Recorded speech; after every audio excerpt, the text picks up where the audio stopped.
Psoriasis அப்படின்றது பார்த்தீங்கன்னா உலகத்தில் இருக்கிற 80 வகையான ஆட்டோ இம்யூன் டிசார்டர்ல ஒன்று.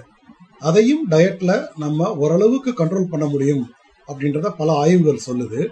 குறைந்த கலோரி கொண்ட உணவுகள், மாவு சத்து கம்மியாக உள்ள உணவுகள், கொஞ்சம் சர்க்கரைக்கு கொடுக்குற மெட்ஃபார்மின் மாத்திரைகள், முக்கியமாக விட்டமின் D3 சப்ளிமெண்ட், வாரத்துக்கு 2 தடவையாவது நல்ல வெயில்ல குறைந்த அளவு உடையுடன் நிற்கிறது நம்மளோட விட்டமின் D3 அளவுகளை நல்ல உயர்த்தும். அதுவும் சொரியாசிஸுக்கு நல்லது. நேரடியாக வெயில் படும்போது சீக்கிரமாக குணமாகும்.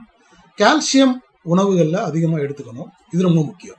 சொரியாசிஸ் சரியானவங்க நிறைய பேர் இருக்காங்க. ஏன்னா பாலியோவில் முற்றிலும் தானியம் தவிர்க்கப்படுது. அது இல்லாமல் ஒரு சில காய்கறிகளும் சொரியாசிஸ்க்கு தவிர்க்கணும். அனைத்து வகையான மசாலா பொருட்கள், கத்தரிக்காய், தக்காளி இதெல்லாம் கூட சொரியாசிஸ்ல நம்ம அவாய்ட் பண்ணணும்னு சொல்றோம்.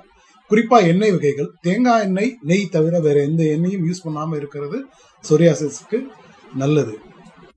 ஸோ பாலியோவை பொறுத்த வரைக்கும் தானியம் கிடையாது. ஸோ தானியம் தவிர்த்த முழு கொழுப்புள்ள omega 3, vitamin D3, pre and probiotic போன்ற சத்துக்கள் நிறைந்த ஒரு சரியான auto immune paleo diet specially designed for சொரியாசிஸுக்கு ஒரு நல்ல தீர்வா அமையும் என்பதில் எந்த சந்தேகமும் இல்லை.